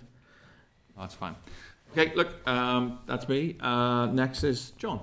Yeah, thank you, gents. Thanks a lot for coming along today. I know we'll get into the nitty-gritty of this afterwards, but the Chair's done a really good job, I think, of articulating our concerns around the ambiguity of the process in terms of the cost and the process. And it does feel like the cart's been put in front of the horse almost in the department to say we would like to achieve something, but the critical key aspects of it, we haven't really decided what we're going to do yet, either how it's going to be funded or how it's going to work. And that is quite concerning from the committee given how far we are on. So I don't want to labour the points that the chairs have made around how we get to where we want to get to in terms of the process and the cost. I want to get to questions 6 and 7 about once it's done, built and implemented, who's responsible for maintaining and paying for it. And the responses of this says to me that we don't want it, Gov. Nobody wants the responsibility to say others should be paying for it and others should be maintaining it. I'm interested to know could you break down the responses? Did all 11 councils respond? What are their thoughts on that? What's NI Water's response on that? What's the department's response? And if the department takes it on or a body associated with the department, am I as a local representative going to have to be banging the drum on a daily basis to get the department to do the statutory job it's meant to be doing? Because some of the key roles of the department at the minute we're struggling to get done as elected representatives because of the pressures that are on the department financially. So what are your take on that, and what would the respondees' thoughts on who should be doing it and who should be paying for it? I maybe come in and maybe ask you just on Yep. In terms of the departments, even in terms of developing this policy around maintenance, obviously there's Wales, as I said, that I keep pointing back to because it is working fairly well in Wales. There's some learning points. Traditionally in Wales it would have been like a management fee and a management company, and like I live in a development that has a management company. Things have changed recently in terms of it's tied into your deeds now. I think back in the day there was and there's still residents out there where management companies have went into administration and so forth. So there are bad examples there, but in Wales it would have been management fee traditionally.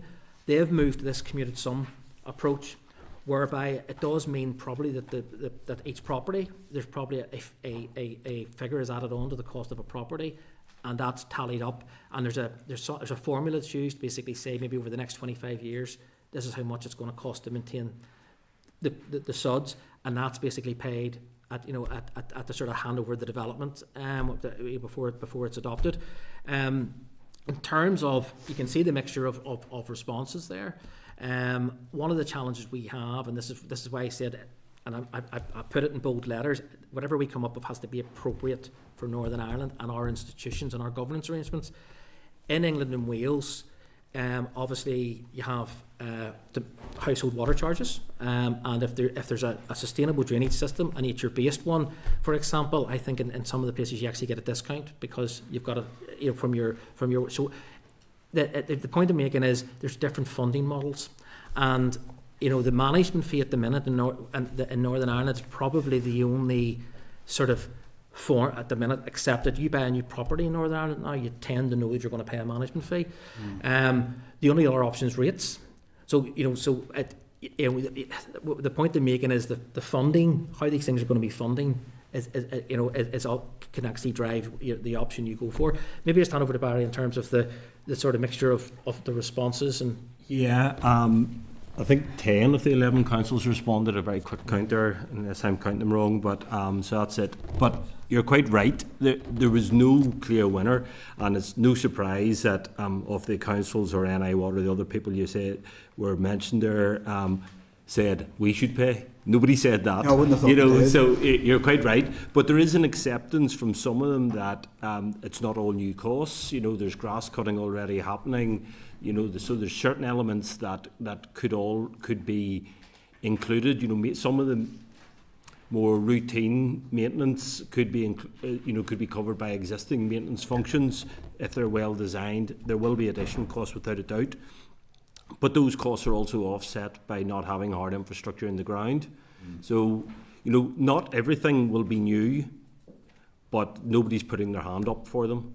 And there certainly was no clear winner. There's a broad range. There's different suggestions. Even some people did suggest rate systems, all sorts of things. So there's really quite a series of things we're working through and looking at there. But yes, nobody was putting their hand up saying, yes, I'll take them. We are the best people placed for maintaining these in the future. Okay. I mean, yeah, that's certainly what I extrapolated out of it. It does sound to me, though, that the direction of travel in that respect is then that the residents are going to be paying. Well, no, as I said, we're going to be we'll be doing an options appraisal on each of those things, and that will be a full economic appraisal. And yes, management fee will be on the table. There may be a combination, management fee and some central government or rates. So we will be looking at those at different options. The thing about the management fee, and this is, I think we talked about this before, if we can get to the stage where the green space requirements in developments also double up as the drainage, the SUDs. If you're cutting, as Barry alluded to, if you're cutting the grass anyway and you're paying a management fee for that effectively there's not really much more there. The challenge will be for the other maintenance, which I call the below the ground maintenance, that you might have to do once every 5 years or something like that, which is desilting and things.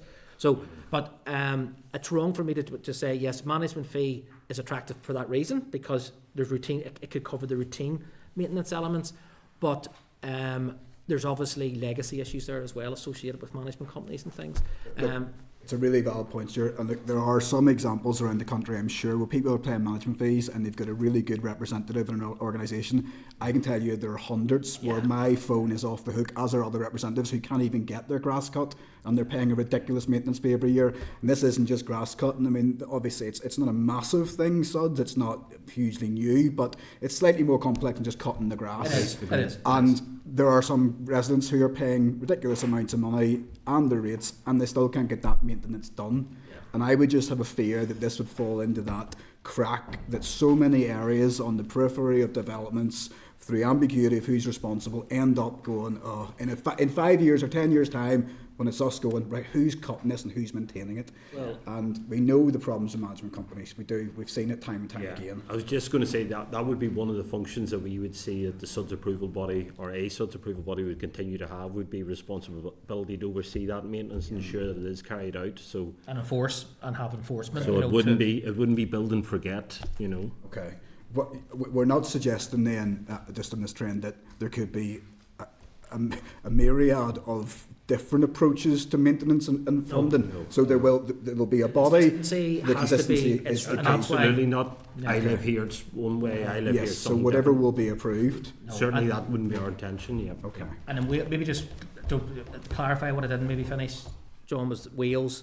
I'm right in saying Wales, the local authorities adopt, and that's where the commuted sum. So the councils themselves adopt the features. So that's the one that's quite different to the other jurisdictions in Wales, the local authorities, and so they can obviously through the rates, through the council tax, the local authority through the SUDS approval body. Yeah. Okay. I can't imagine what my local council would think about it, to be honest, but maintaining it. But these are the problems, and this is where we'll have to get that clarity, because it's only as good as these two biggest points. How do we get there? And then how do we maintain it? And like I say, I think they are fair concerns. But that's all from me at this stage. I'm sure I'll come back at the others. Harry's in next. But. Okay. Thank you, Deputy Chair. Thanks, guys. You mentioned advisory group. Just wonder, how many people in total are on that advisory group? You listed them in your note. Speaking note there. I think there's about half a dozen. They're mostly representative organisations. We're just in the process of setting that up. Is that 1, 2, 3, 4, 5, 6, 7? Seven. People on the advisory group. And I think you met with you met with ICE and you met with Construction Employment Federation at least, I think. Yeah. There's two of them. So. And will they continue to be employed or Yes, used or we've deliberately kept them separate from the stakeholder group. The stakeholder group is actually, I would argue, probably the current system. So it's DFI roads, it's planning policy, planners in the councils, building control and building standards branch. Yeah. And we'll be developing the proposals with the stakeholder group. But yes, the advisory panel is really, they're going to check our homework. They're going to basically, they'd be like a sounding board for us. And particularly the Welsh, with a representative from the Welsh government who've been there, they've got the scars, they've been through the process.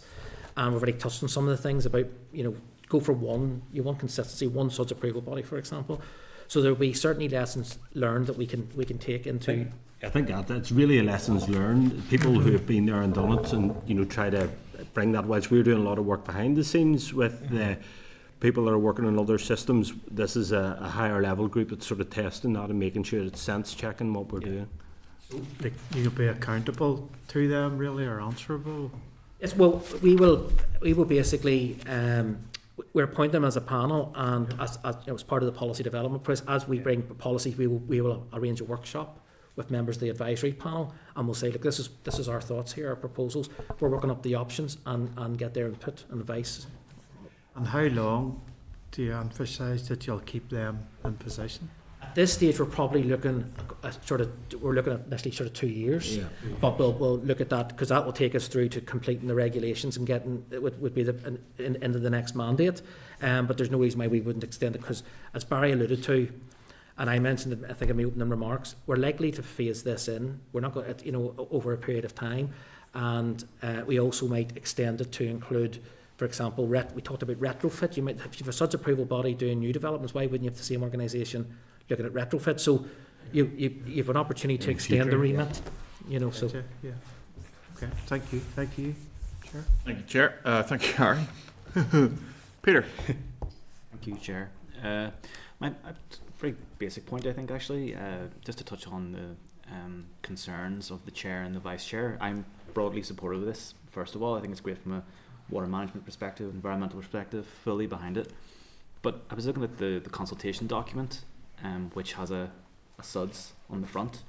Can you talk me through what that tangibly looks like to deliver the SUDS that's on the front? Because I'm not clear how any of this is working, and I fear we're maybe overcomplicating something that's quite straightforward.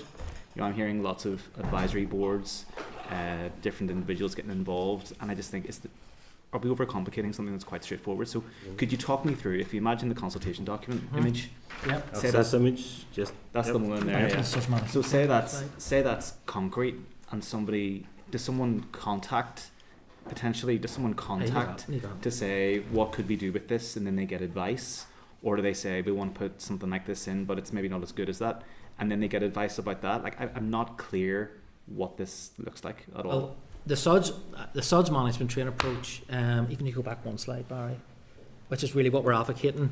The Champagne Fountain one, sorry. Where's it? Oh, that, yeah.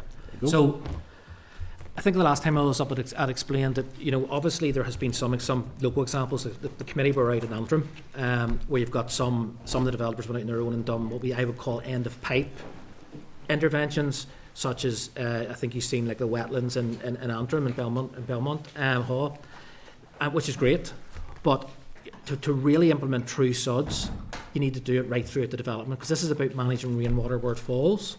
So at street level, you would design it in such a way that instead of having roads and rows of gullies, you would have a swale, a shallow swale that was shown in the front cover, going along maybe one side of the road or both sides of the road, or even in the centre, like shown there on the right hand side. The other thing which is really important with such management train approach is it can't be an afterthought. You have to design to minimise the amount of impermeable spaces you have or surfaces you have in your development. So you need to really design to minimise the amount of surface water your development is creating. Yeah. That's quite a change in process for developers, because traditionally it's been we put our footprint in of all the properties, and we'll see how much surface water that generates, and we'll Collect it and move it collect just. Where this needs to be, you need to be thinking of the suds and how you're going to plan that in right from the start. So it's about planning to minimise you're wanting to maximise the amount of sort of permeable spaces so that it can so it can take the rainwater. But if you imagine the image on the front of the consultation document, say I'm a housing association, or say I'm a private developer, talk me through how you go from concrete to that. I mean, is that part of the planning process? Yes, I missed your point earlier. So yes, this would be part of the planning. So if it's either it's going to be through as a statutory consultee, there will be a function, such approval function that I talked about with the chair. It could be local government, it could be central government, it could be NI Water, could be. But that function would be consulted upon as part of the planning process, and it would be a body of expertise that the councils can go to. So the councils will have received a plan of the development which will have proposals, drainage proposals on it, and that will be submitted and scrutinised and reviewed. As linked to the good guidance, we talked about local guidance. You know, Yes. the developers and designers would have the guidance in place. This is what expected in new development. Examples of the swale that we have here. So they would be designing their properties right from the outset, or their new developments right from the outset, with those features built in lieu of gullies and underground tanks and pipes and that network. So that guidance will show what a typical street would look like. Yeah. There's a node document called Creating Places, which is an ODRD document, and DOE planning document that would need updated, but it would show like a cross section of different types of street and show you how you might have the swale alongside, the footpath alongside. Yeah, and you know, we'd probably envisage that the SUDS approval body would be, you could consult with them, like pre-application consultation. That's what happens in Wales. So developers can come along and get a real good handle on what's expected before they actually start to design their developments. And then just lastly, you mentioned phasing this in. A lot of this I think is a bit of a no-brainer, to be honest. I mean, what does phasing look like? Are we talking months? Are we talking years? I mean, I think we should be cracking on. When we talk about phasing, I suppose there's different ways we can phase. You could do it geographically, you could do it by the scale of the size of the development, you could phase it by maybe applying it, you create your such approval body, but don't make it mandatory to begin with, because at the minute the councils are just crying out for, so there's different ways we can do it. It would be over a number of years, you know, it would be, you know, I think it's more about understanding the costs of the process and the time taken to review applications and so forth. Yeah, and I think it's going to be evolutionary process. Stuart talked about earlier about new developments. So we would have the facility there. If you wanted to put SUDS in, you come to for the SUDS approval body for approval. Hopefully very quickly you would get to the case where we expect you to put SUDS in. You'd come to the SUDS approval body. Then it could be retrofitting. Ultimately, property level SUDS, green roofs, all that has to come in somewhere. Would they look at it? We don't know, that building control at the moment. So there's... This is a journey we're on, moving from traditional solutions to blue-green solutions, and that journey will continue to just evolve and roll, I see it. So, will we ever sit back and say it's fully implemented? No, because something new comes along. We'll keep working at it. Okay, thank you. Thank you, Chair. Thank you, Peter. Andrew. Thank you, Chair. Thank you, Mr. Whiteman, Mr. Spears. I actually come to one thing you said, Mr. Whiteman, just very briefly. You said that these had to be designed in to new development. I was under the impression that there was the retrofit, or sort of the retro installed. I mean, have I misunderstood something, or no? This is everything we're talking about today is about new housing. Really, new housing developments is the focus here. We are doing a separate piece of work through the transformation project, which is really where we're doing retrofit and trying to understand how the costs and the different types of features you can retrofit to manage surface water. So we're obviously doing that, and I think we're up today. We're down in the Harbour Commissioners, talking about the retrofit project that we're doing, the pilot. At this stage, we're not looking at retrofitting as part of this, but that, as Barry said, once we've got a SUDS approval, if you had a SUDS approval function established and had the experts, why wouldn't you use them? So, but Yeah. the retrofit bit's slightly different, and that's really focusing on really it's really driven really NI Water, the key delivery partner there, and we're looking at areas where there's spills happening, for Okay. example. No, just sorry, when you said that, I was right, I confused myself, Yeah. so that was... I think when saying designed in, knowing that you want to include it at the very outset of your development is a lot easier than having 50 houses designed with a road network and then somebody saying we want suds in that now. So that's the bit we're talking about designing in. I suppose really, I mean, I'll not paraphrase or go over the ground that some of the colleagues have already said, but I would nearly wish to just put the concern out there that, again, as my colleague said, this is a good idea. I think everyone said this is a good idea. It makes sense. We've seen it in operation in the Belmont in Antrim, but when it comes to the approval body and setting up the approval body, as we've said, it doesn't seem very clear as to how that's going to happen. And there's, without going on further down the agenda, there is an issue with that. Again, the touching on the costs. I mean, how that's set out in the legislation. There's a concern about that. And again, the final one, again, as Mr. Stewart, again, probably more clear than I articulated, we know this is a story as old as time. And something will be set up for maintenance, then it falls, well, is it X, Y, Z, A, B, C, and then it'll be a whole shouting match, and we'll be spending our times running around, writing off letters, trying to get pushed from pillar to post, whenever, if it could be very clearly set out, then it would be much, much easier. So again, just apologies, Chair, I don't really have a question in here, so I don't, because they've all been asked, but it is just, again, it does seem like a good piece of a good idea, but I'm just concerned about where and this is my first rodeo in this regard too, but where the policy and legislation, how they fit in with each other.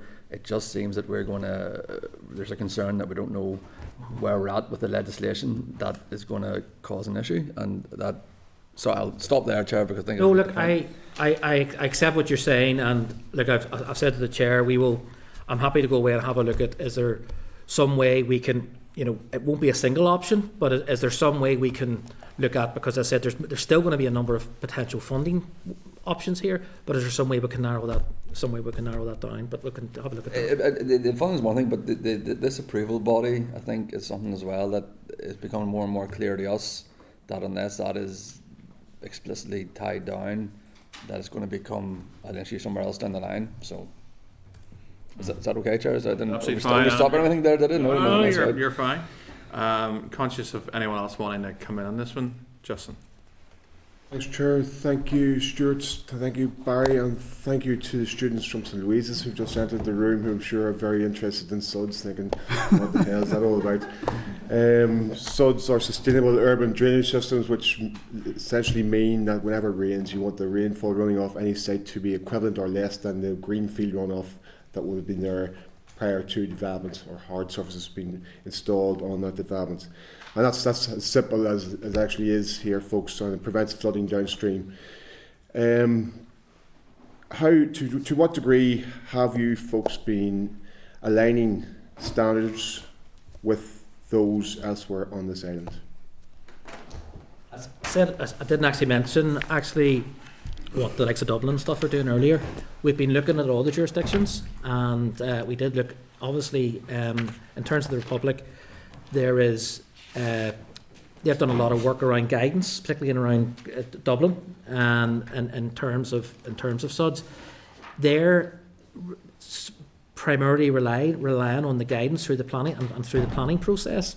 From what we have established, and we've just saying, Barry, we were talking about this the other day, that once they're very much promoting SUDS, particularly in Dublin City Council, it's what happens, and I think it's the point you had made. What happens once you submit, an applicant submits the drawings with the SUDS system, and it gets the stamp of approval. It's what happens, after that.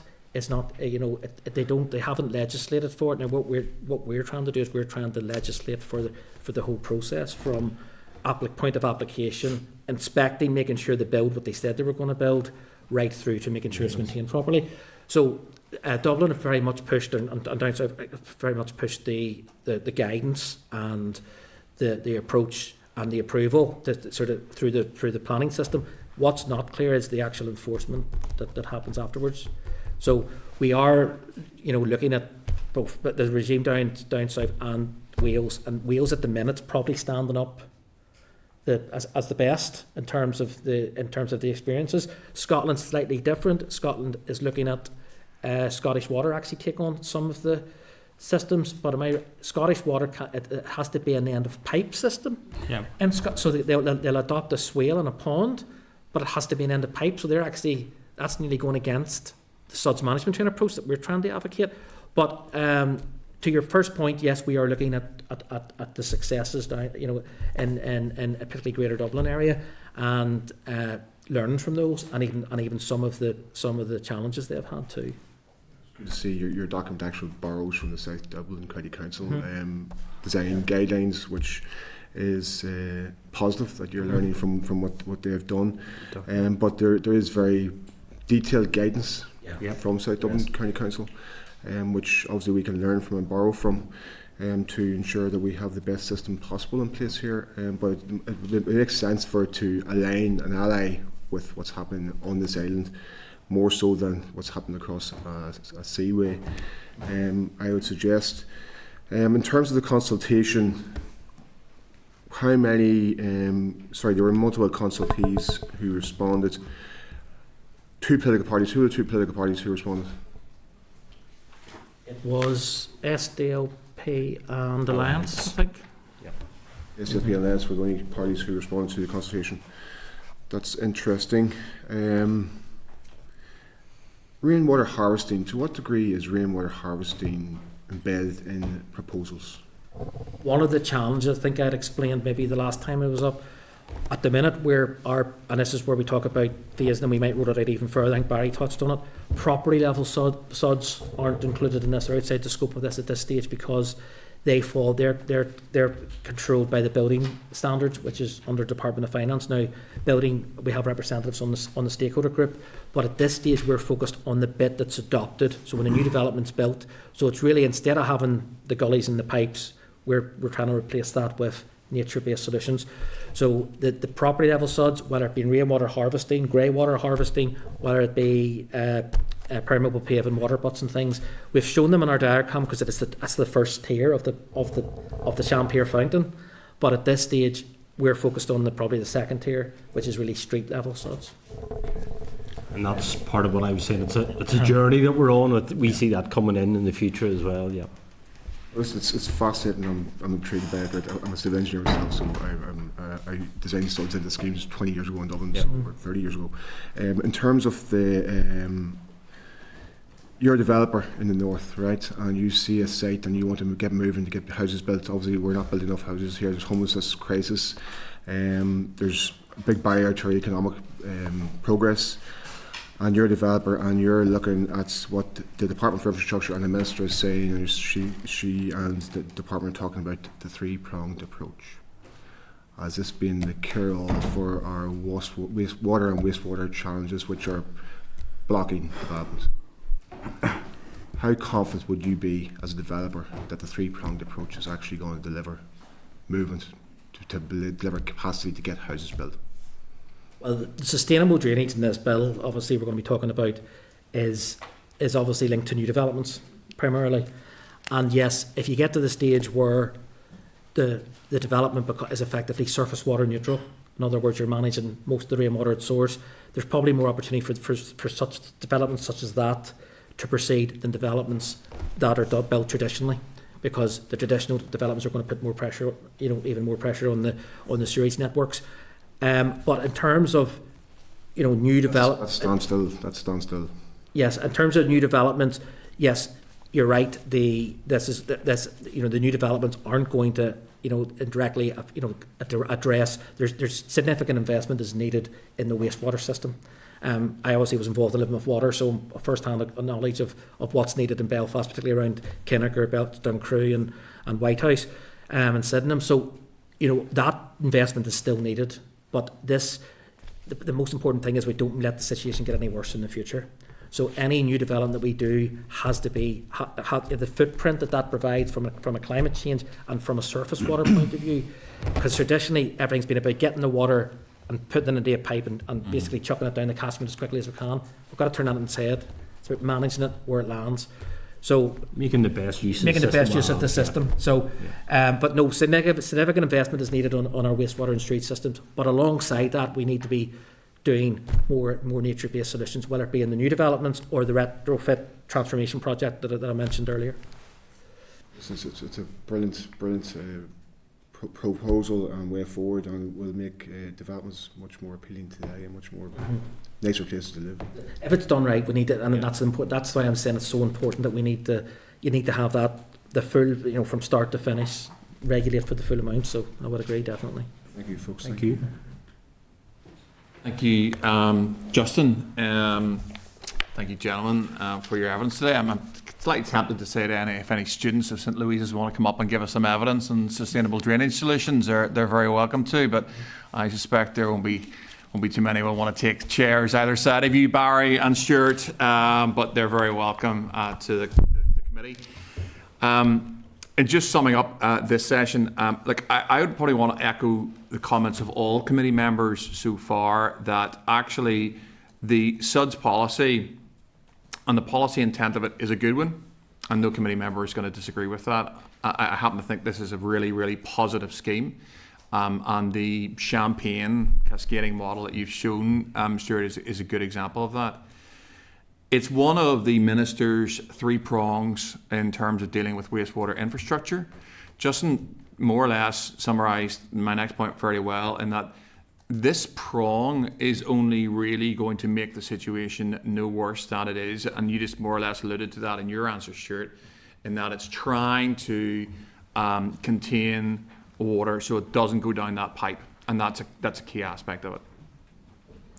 In my view, this prong probably isn't massively holding up the overall strategy in an amazing way. It is something that will have, and we've heard evidence around this, it will have some impact in the future. There's no doubt about that. I think that impact will be relatively small. That doesn't mean we shouldn't do it. And I happen to believe in the theory of marginal gains, that if you do enough small things, it actually ends up being quite a substantial gain. That said, I am still concerned regarding just how developed this is, and the sheer level of intent around secondary legislation and enabling legislation that this bill will provide. I'm not going to open that up now. That's something we really will take on with yourselves and probably your colleagues in the next session. But look, really just to say thank you very much for your evidence. It has been useful, and we do appreciate you coming to the committee to provide us with not only the wider responses that you've given, but also just the direct answering questions around the consultations. We do appreciate it. Thank you. Thank you very much.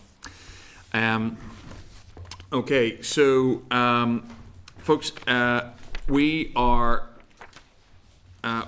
going to take. Let me see. Is there anything that we need to take from that session, Michael? Any questions that were asked, or anything we need to follow up on? There was nothing that was indicated okay. by members requiring additional information or offered by officials, but okay, I might pick them up in the next session. That's fine. Okay, look, folks, it's now 12:15.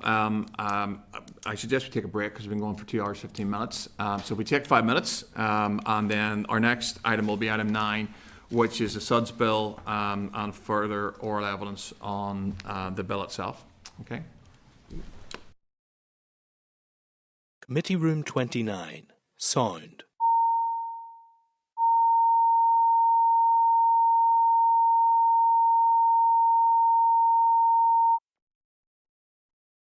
Committee Room 29. Sound.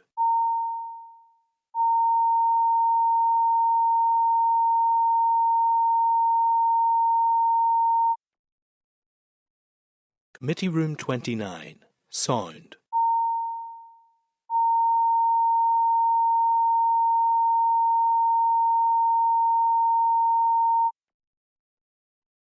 Committee Room 29. Sound.